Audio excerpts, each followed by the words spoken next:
وبنينا فوقكم سبعا شدادا وجعلنا سراجا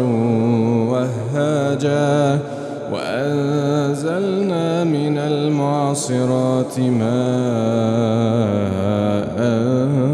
ثجاجا لنخرج به حبا ونباتا وجنات ألفافا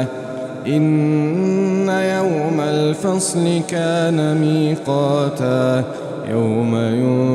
ينفخ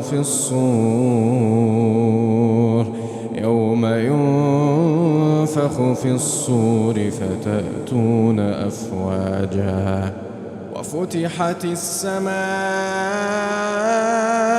فكانت أبوابا